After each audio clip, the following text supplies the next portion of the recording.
estar com vocês mais uma vez através deste canal de comunicação. A Lei de número 14.354 de 2022 instituiu o dia 18 de abril como Dia Nacional do Espiritismo no Brasil.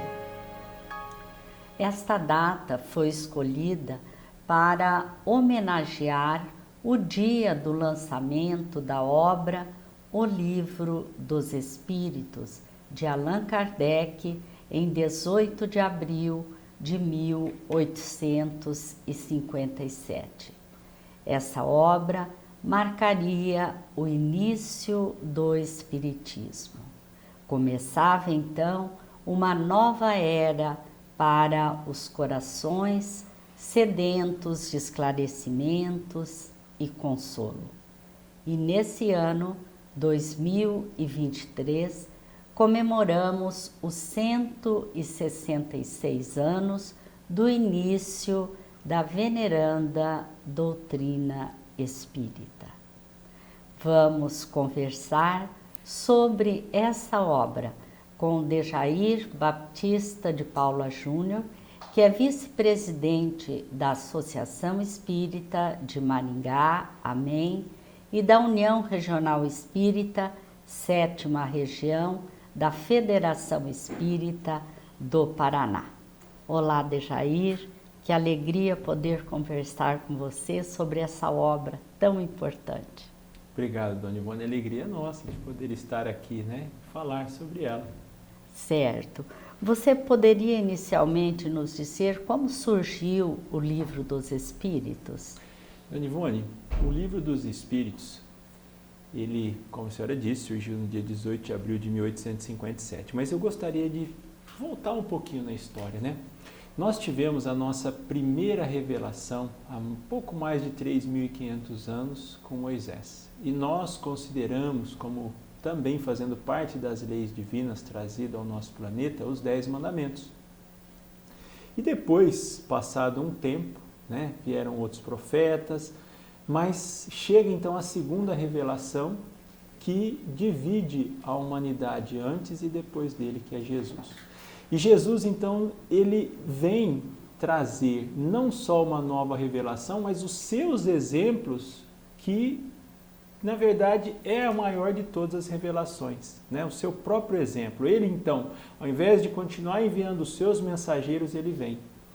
E ele não deixa nada escrito, mas alguns evangelistas escrevem os evangelhos, então deixam para nós. E nós tivemos os maiores exemplos de renúncia, de sacrifícios. Após a crucificação de Jesus, nós tivemos grandes martírios, grandes mártires, até meados do século IV, quando o cristianismo ele então se torna a religião oficial do império dominante à época, o Império Romano, e ali nós começamos as primeiras intrigas religiosas, porque o poder religioso ele se miscui agora com o poder político. E aí nós tivemos já algumas mudanças, algumas questões, e logo depois nós temos as guerras santas, passado alguns séculos nós temos as inquisições. Então a doutrina cristã, ela foi perdendo toda aquela força moral que ela tinha, E Jesus havia prometido um Consolador que viria. Então esse Consolador prometido, ele chega em meados do século XIX, que é a doutrina espírita. Mas é interessante que em março de 1848, em Hydesville, uma aldeia, no estado de Nova York, nos Estados Unidos, nós temos manifestações, e batidas, ruídos que ocorrem numa casa de uma família protestante, das irmãs Fox. E essa família, então, sendo protestante, eles não entendiam o que era aquilo. Mas as crianças, essas irmãs, começam a dialogar com essas pancadas. E aquilo chama a atenção de todo o povo da aldeia e aquilo começa a se alastrar. E em outros lugares nós temos outros fenômenos e isso chega até o continente antigo, a Europa. indo para a Alemanha, Itália, França, Espanha, Portugal, chegando até mesmo depois à Turquia. E em 1854, nós temos o primeiro contato, né, de Hippolyte Léon Denisard Rivaio com essas mesas, porque ele ouve um amigo dele chamado Fortier pela primeira vez comentando sobre essas mesas girantes. E ele, quando ouve esse comentário, ele acha até normal. Por quê?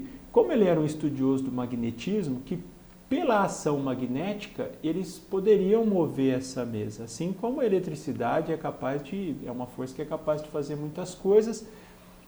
Mas, passado um tempo, o senhor Fortier comenta novamente com ele que agora essas mesas, elas não só giram, dançam, mas que elas também falam. Ele fala, opa, aí tem alguma coisa estranha.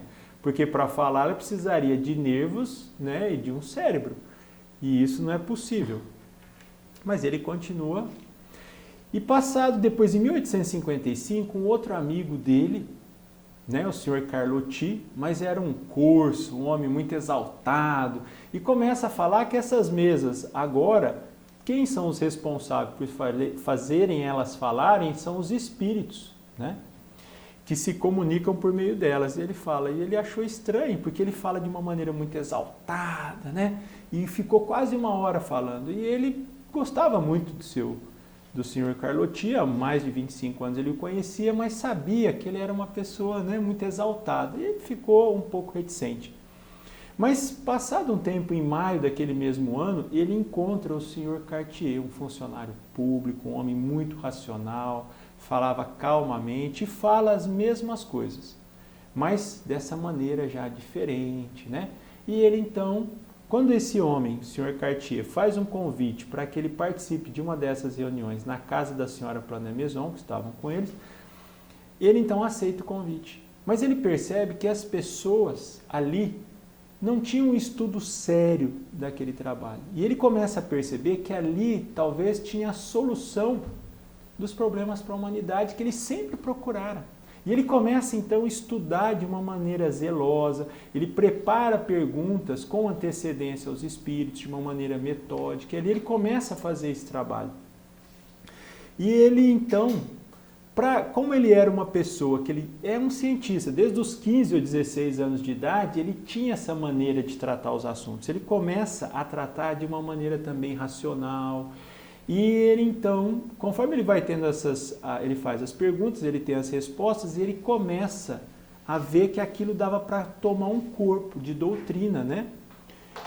E ele então convida outros médiuns sérios, né, de ilibada moral, para que participem também. Então ele começa em casas diferentes, com médiuns diferentes, fazer as mesmas perguntas e começa a analisá-las para ver se tem as mesmas respostas ou não. E então, quando ele vai fazendo esse trabalho, ele percebe que já dá para ele formar um livro. E assim surge o Livro dos Espíritos, Dona Ivone, no dia 18 de abril de 1857. E nós sabemos que, embora o trabalho dele tenha tido muita receptividade, né? Ele sofreu muitas críticas, muitas controvérsias, né? E como que foram essas críticas à sua obra, né? Por ocasião do lançamento? Dona Ivone, ele teve muitas críticas negativas e positivas. Então, lógico que as religiões dominantes à época estavam muito mais preocupadas em não terem os seus princípios modificados. Então, ele sofreu críticas acerbas de vários religiosos, inclusive também de alguns acadêmicos, porque a obra O Livro dos Espíritos, ele é um livro científico, né, cujo objeto de estudo é o espírito.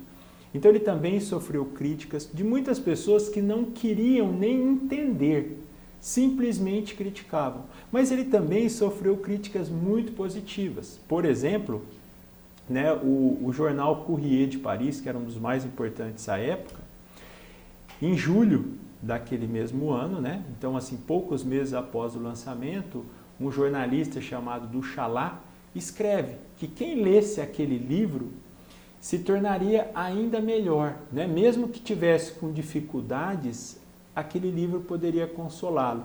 E quem já fosse uma pessoa boa, já, né, feliz, aquele livro poderia torná-lo ainda melhor. Nós tivemos um abade, o abade Lissanu, que faz um comentário que aqueles que lessem, observassem tudo aquilo que estava no livro, poderia se tornar santo na terra, né? O quanto ele gostou.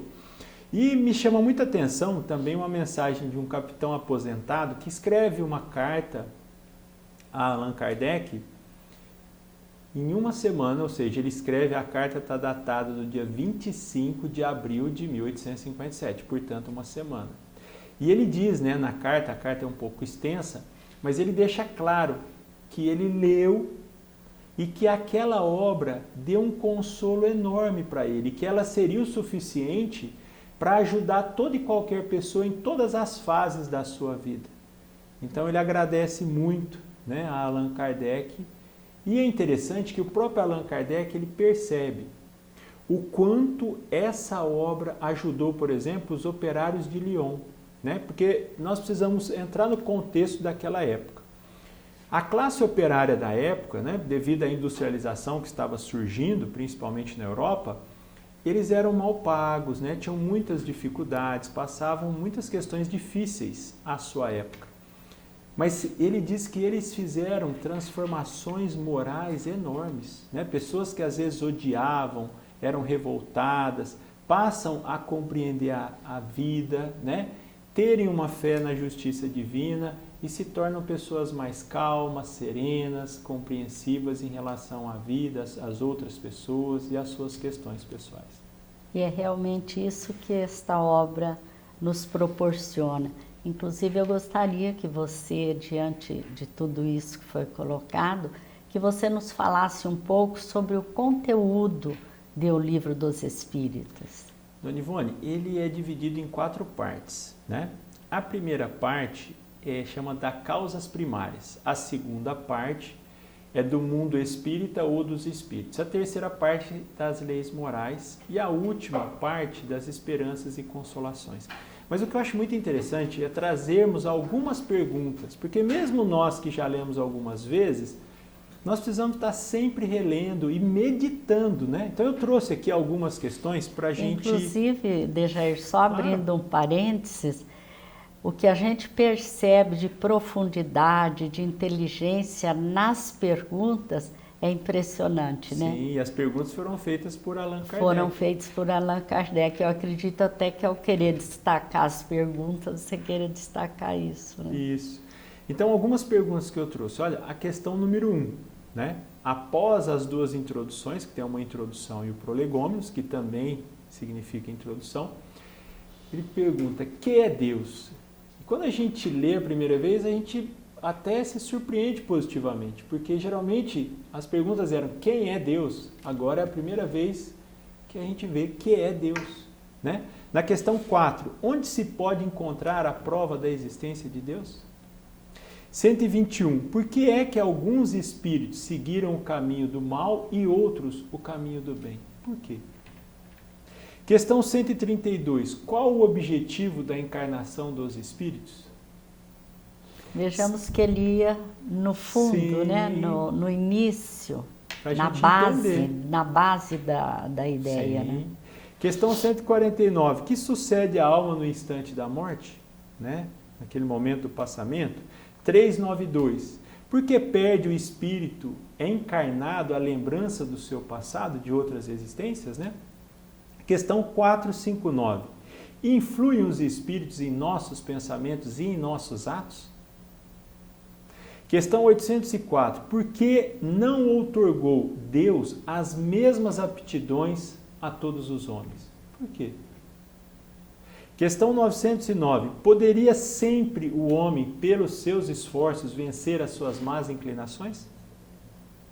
Questão 917. Qual o meio de destruir-se o egoísmo? E a questão 919, que eu acho ela muito interessante. Qual o meio mais prático, mais eficaz que tem o homem de se melhorar nesta vida e de resistir à atração do mal? Olha aqui, Então, algumas perguntas para nos atrair a lermos novamente, para quem já leu ou para quem ainda não leu, leia o Livro dos Espíritos. Sim, é muito importante reler, porque, aliás, é melhor estudar, né? Porque a gente vai encontrar uma profundidade muito grande, tanto nas perguntas como nas respostas, que foram dadas por espíritos superiores, né? Nós sabemos que a primeira edição foi modificada, né?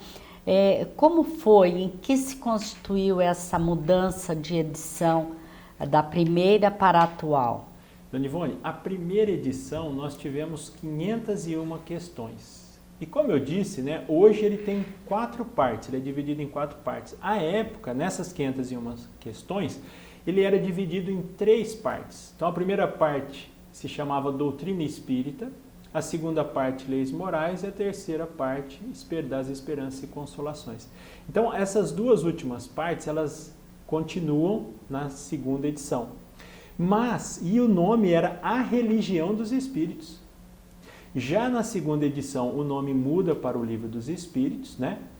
Sai essa primeira parte, Doutrina dos Espíritos, e entra então das causas primárias, que é a primeira parte, e a segunda parte, que é do mundo espírita ou do mundo dos espíritos. E é muito interessante a gente fazer uma reflexão aqui, né, também, que ele coloca de uma maneira, Dona Ivone, a gente vê o porquê que é dividido aquelas 4 partes, que elas estão na ordem correta, né? Porque, primeiramente, ele fala sobre Deus. Por que Deus? Porque se eu não acreditar na existência de Deus, não adianta, né? É a base. É a base. Todos os outros princípios básicos, eles estão fundamentados nesse primeiro. Porque se eu não acredito em Deus, eu não vou acreditar em espíritos, que é o objeto de estudo da obra, eu não vou acreditar em reencarnação, não vou acreditar na pluralidade dos mundos habitados e nem na comunicação dos espíritos desencarnados com os encarnados, né? Certo. Então é interessante fazer toda essa análise, essa reflexão. Nós nos referimos aos espíritos que trouxeram as respostas às perguntas de Allan Kardec. Você poderia citar quem foram esses espíritos? Dona Ivone, em Prolegômenos eles dizem que alguns deles não eram conhecidos, não foram conhecidos na Terra, né? Mas eles trouxeram o nome de alguns que eram conhecidos na Terra. Então, alguns, por exemplo, João, o Evangelista, São Luís, Santo Agostinho, nós temos Sócrates, Fénelon, Platão, né? Benjamin Franklin, Swedenborg e outros. Agora, olha que interessante, Dona Ivone, imagina o Livro dos Espíritos, quando você lê, você está ouvindo as perguntas de Allan Kardec, que era um espírito tão elevado quanto esses outros, porque ele fazia parte, né, desse grupo, só que alguém tinha que estar encarnado fazendo esse trabalho aqui, né, na Terra, e os outros no mundo espiritual. Então, imagina, você está lendo perguntas que Allan Kardec faz e esses espíritos superiores respondendo. É como se nós estivéssemos diante deles. Às vezes nós não valorizamos essa obra o quanto ela merece. Então, imaginarmos que nós estamos vendo espíritos dessa envergadura moral e intelectual respondendo perguntas a Allan Kardec. Então, nós precisamos valorizar, estudar essa obra, meditar, né? Chico Xavier leu dezenas de vezes, Divaldo Franco continua lendo e já leu também dezenas de vezes. Com certeza. O espírito Viana de Carvalho diz em uma mensagem intitulada Espírito Renovado que a doutrina é dos espíritos, mas será o que dela fizerem os homens. Como que nós podemos entender essa fala do Viana de Carvalho? Dona Ivone, então como nós comentamos, né, quem trouxe essa doutrina são os espíritos superiores, né? Espíritos elevados, citamos até alguns nomes. Mas a doutrina espírita será o que nós, homens e mulheres, fizermos dela. No sentido assim, por exemplo, nós estamos falando da doutrina espírita que nós achamos ou que está nas obras básicas. Isso é importante.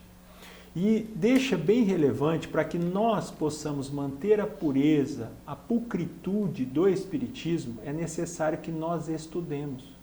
Porque nós, quando vamos conversar com outras pessoas, nós não podemos falar o que nós achamos, mas sim o que está escrito nos livros. Por isso a importância de nós estudarmos a doutrina dos Espíritos, para que não ocorra como aconteceu, né, no cristianismo. Hoje, nós temos no mundo mais de 30 mil denominações religiosas que se dizem cristãs. Então, Allan Kardec, ele foi muito minucioso, fez muitas perguntas no Livro dos Espíritos, nos outros livros, né, que foram originados do Livro dos Espíritos, porque a primeira parte das causas primárias deu origem ao último livro da codificação, a Gênese. A segunda parte do Mundo Espírita, o Livro dos Médiuns. A terceira parte, né, que nós temos as leis morais, o Evangelho segundo o Espiritismo. E a quarta e última parte, ao livro O Céu e o Inferno. Então, é importante que nós estudemos, meditemos e que nós, principalmente, mais até do que só falarmos, mas que nós façamos esforços para vivermos, aplicarmos na nossa vida, para que sejamos espíritas na sua integritude, né? Façamos esses esforços. Claro, nós não somos perfeitos, não vai ser nessa reencarnação, mas fazermos esforços, as renúncias necessárias, os sacrifícios que nós já tenhamos condições de fazer para estarmos no mundo sem sermos do mundo, trabalharmos esses pontos que a doutrina espírita explica bem, né? Então, depende de nós que o Espiritismo avance, mas avance na sua pureza. Certo. E foi exatamente nesse contexto que Allan Kardec disse que se reconhece o verdadeiro espírita pela transformação moral ou pelos esforços que empreende, né, em domar as suas más inclinações, as suas dificuldades. Dejair, nós somos imensamente grata a você por estar aqui conosco, pelas suas palavras, pela sua participação, por ter falado na doutrina espírita, no Livro dos Espíritos, com tanto sentimento como você falou, porque realmente ele representa muito na nossa vida, né? É verdade, Dona Ivone. E eu aqui agradeço a oportunidade de falar sobre essa obra fantástica, né? Que nos tem auxiliado tanto, somos tão gratos a ela. Então, muito obrigado a Allan Kardec, né, pelos seus esforços, por todas as suas renúncias e sacrifícios, para que essa obra e tantas outras viessem aí, né, por ele, por esse trabalho grandioso que ele fez. Muito obrigado, né, Allan Kardec, nós agradecemos a ele. Sim, exatamente. Fica a nossa sugestão para que estudem essa obra, para a compreenderem na sua profundidade. E também a nossa sugestão de acesso ao site momento.com.br, onde vocês encontrarão as belíssimas mensagens do Momento Espírita, que é um trabalho feito por uma equipe da Federação Espírita do Paraná. Desejamos a todos muita paz e que estejamos juntos em muitas oportunidades.